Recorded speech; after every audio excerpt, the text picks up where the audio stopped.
Soveel meer, episode 25, en dit is moontlik ons voorlaaste episode van hierdie boek.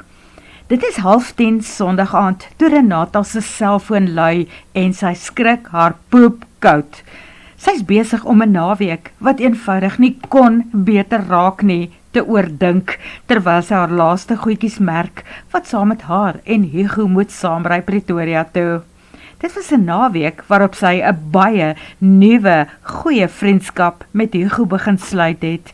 Net vriendskap, maar in hierdie stadium sal sy enige iets vat wat van sy kant afkom. Sy weet nou bo alle twyfel dat hy eenvoudig fantasties is. Nou gryp Renata haar selfoon om te antwoord. Niemand bel so laat, tensy daar slegte tyding is nie. Dit is Chanel. Sy groet ewe vrolik. Hi Renata. Chanel, wat is verkeerd? Niks, ek bel net om te hoor of jy nog alright is. Dit raak mos van die begin van Mei af vreeslik koud daar langs die meer. Jy's reg, die aande raak nogal koel.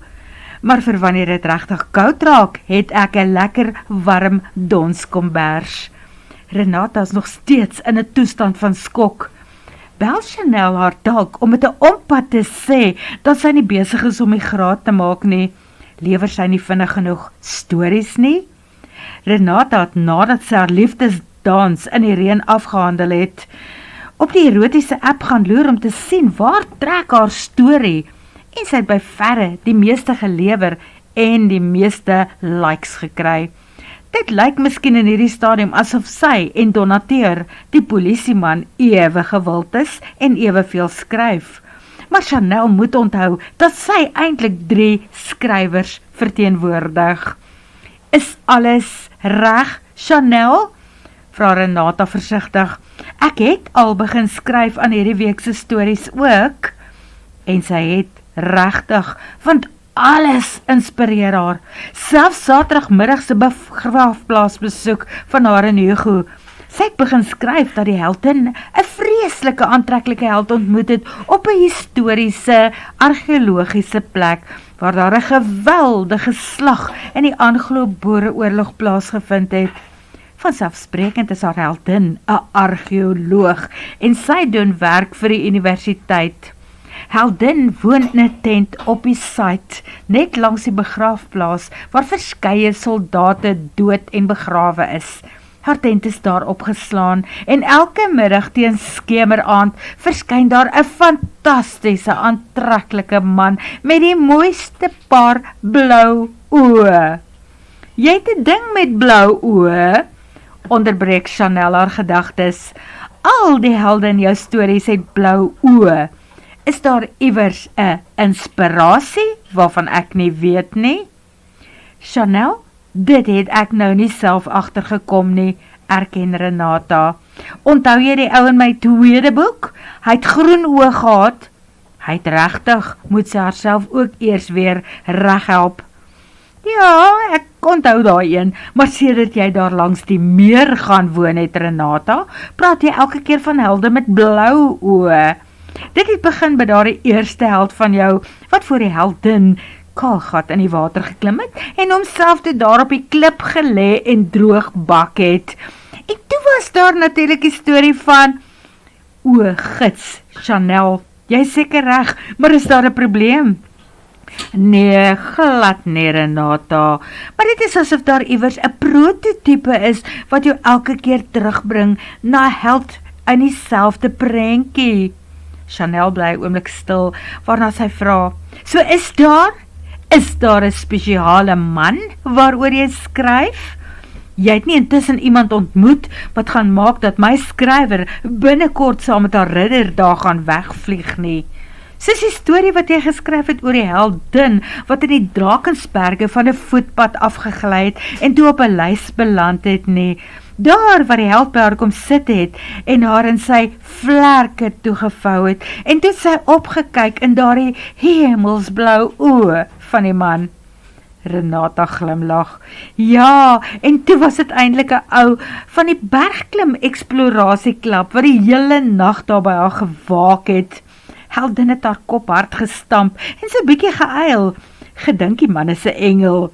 Toe is hy 'n mooi, sterk man. Die held wie se naam in die regte lewe mos Hugo is, het sy eers later uitgevind.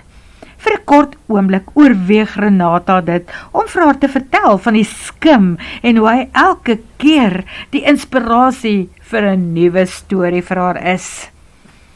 Maar Chanel vra, en jy is nog steeds alright met die feit dat daar eintlik geen mense kom daar in die Palekamp op die plaas nie. O nee, hier kom darm so af en toe mense, help sy vir Chanel reg. En die voorman of handyman, hy is mos permanent hier, en dan is daar groepe van die universiteit en die gereelde groep van die ornitologiese vereniging van Suid-Afrika, met wie julle voorman ook te doen het. Voorman? Vra Chanel. Bartholomeus, wat na Cecile se bokke omsien? Chanel se stem maak so snaakse skrilklank. Nee man, nie Bartholomeus nie, die ander ou wat kom onderhoud doen het aan die kamp en toe gebly het, want miskien het Cecile vir hom gevra om bietjie te kom werk hier. Daai ou met die lang kamera wat die voël en blomkykers ook rondgeneem het hier op die plaas. Dit is doodstil aan die ander kant van die foon. Is Chanel dalk intussen afgesny? Wonder Renata. Ek het nie geweet daar is 'n nuwe voorman op die plaas nie. Het hy vir jou gesê dat hy die voorman daar is? Vra Chanel. Nee man, ek sien mos self wat hy doen. Hy timmer hier en saag bome daar. Hy is heeltyd besig met instandhouding. En julle twee praat met mekaar? Vra Chanel. Nee, eers van ongeveer 'n week gelede af. Ons het nie baie goed afgeskop met mekaar nie. Hy het mos vir my gesê dat my padda die lelikste ding is wat hy nog gesien het. Weer volg daardie stilte. Toe besluit sy om maar te verduidelik. My makrami padda, Chanel, jy weet mos ek knoop met toue. Die paddas wat ek vir die padstalse winkel verkoop. Ek was van plan om die man deeglik te vertel wat hy dan met my padda kan doen as hy nie daarvan hou nie, en ek wou weet hoekom het hy dan die blerrie ding gekoop, want hy het vir my genoem dat dit net goed genoeg is om as vuuraansteker te gebruik. Maar toe ek terugkom, toe staan hy daar met my pink broekie in sy hand, en toe is ek te skaam om regtig met hom te beklei. Jou pink broekie in sy hand. En die man se naam is wat? Vra Chanel. Hugo, maar moenie my vra wat sy van is nie. Ons is nog nie daar nie. Hugo, nogal. Klink Chanel asof sy die belangrikste blokkie van 'n 3000 stuk legkaart opgetel het en dit nou op presies die regte plek kan neersit. Veral toe sy sê, behalwe dat jou pink onderbroekie om een of ander rede in Hugo se hande beland het, is daar 'n verduideliking daarvoor, anders as 'n XXX storie agter die storie? Vra sy. Wel, ek kan seker vir jou nog 'n storie opmaak, want dit is mos wat ek moet doen. Ek dink stories uit. Maar nee, Chanel, daai broekie het in die wasmasjien agtergebly, en dit was duidelik dat die arme man nie mooi geweet het wat om daarmee te doen nie. Hugo is die ordentlikste man wat ek in my hele lewe ontmoet het. En duidelik dink jy dat hy ook net te onaardig lyk, nie? Vra Chanel. Eerlike antwoord? Hy's een van die aantreklikste mans wat ek in my hele lewe gesien het. En nou dat ek hom beter leer ken het, sien ek boonop dat hy 'n amazing persoonlikheid het. En weet jy, Chanel, as hy glimlag, kom die son oor die meer op. O my aarde Renata, die meer lê wes, die son moet agter jou opkom. Ek sal baie graag eendag daar die droomskim van jou wil ontmoet, wat die son aan die verkeerde kant kan laat opkom. Nee, Chanel, ek dink nie dit gaan gebeur nie. Ek het gehoor dat hy binnekort weer gaan terugkeer Pretoria toe. Waarskynlik ten minste vir die beste deel van die winter, voordat hy dalk weer sal kom besoek aflê. Jy reken, mymer Chanel. En toe, uit die bloute groet sy en verdwyn. Vir die eerste keer in hulle lewe doen Chanel dit aan Hugo.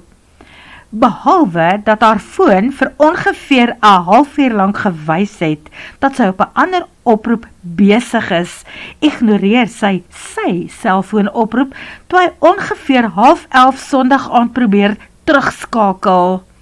Hugo van Rijn is nie dom nie. Hy ken Chanel ook nie van gister af nie.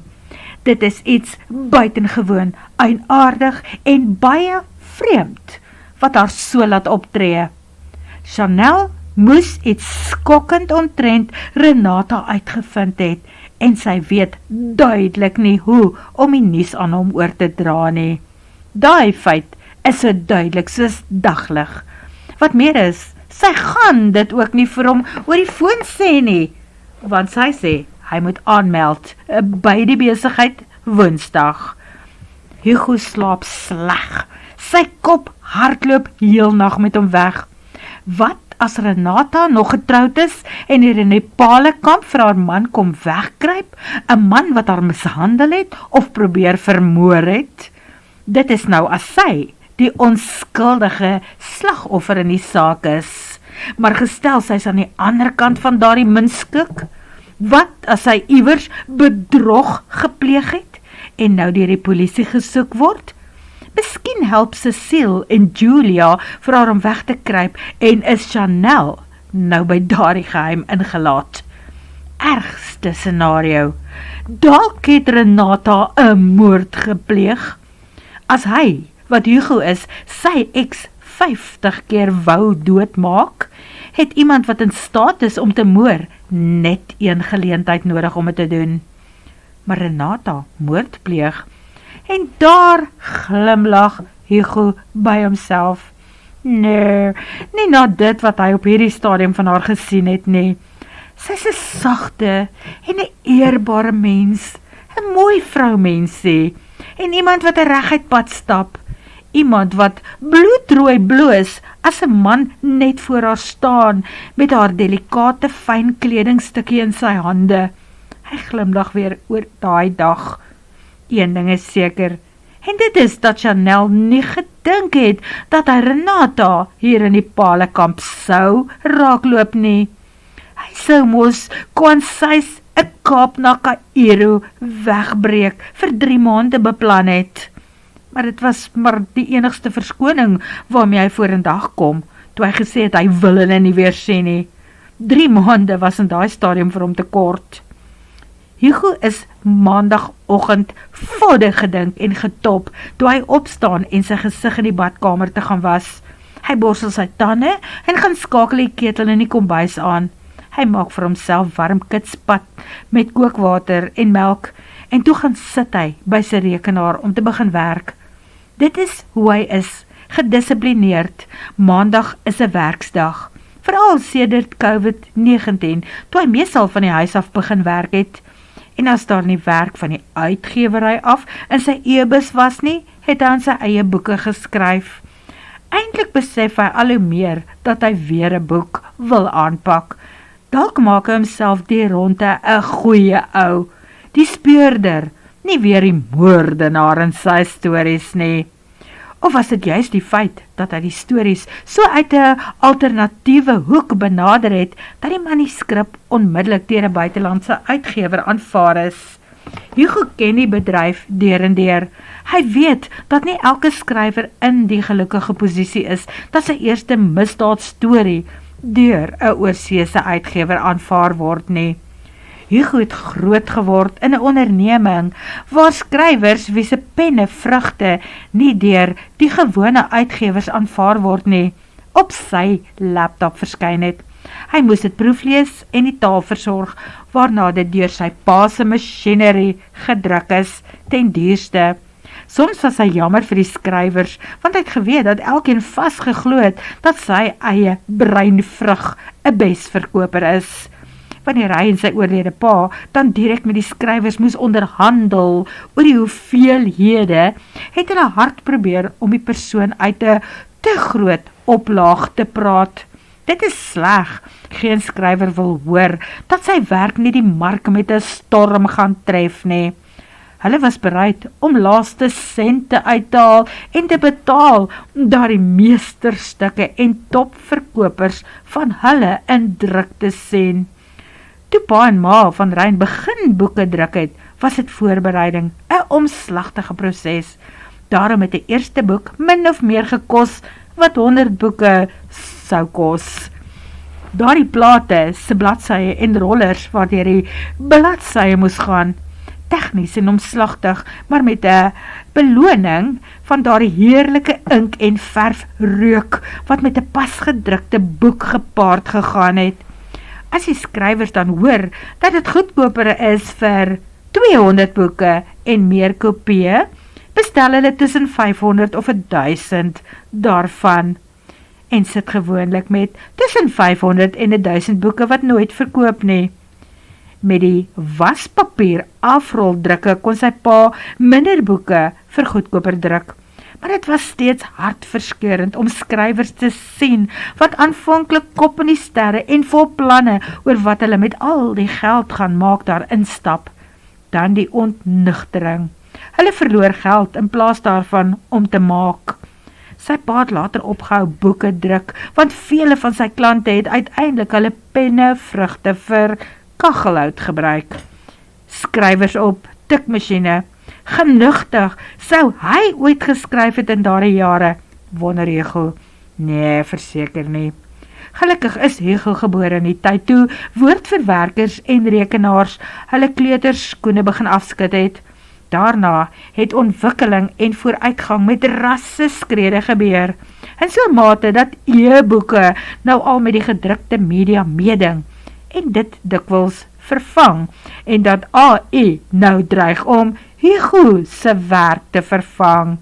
Maar nie is het van Dominee Daaf van Helderster afhang nie, en dit is wat vandag vir Hugo op sy rekenaar wag, toe hy op sy e-posse inteken.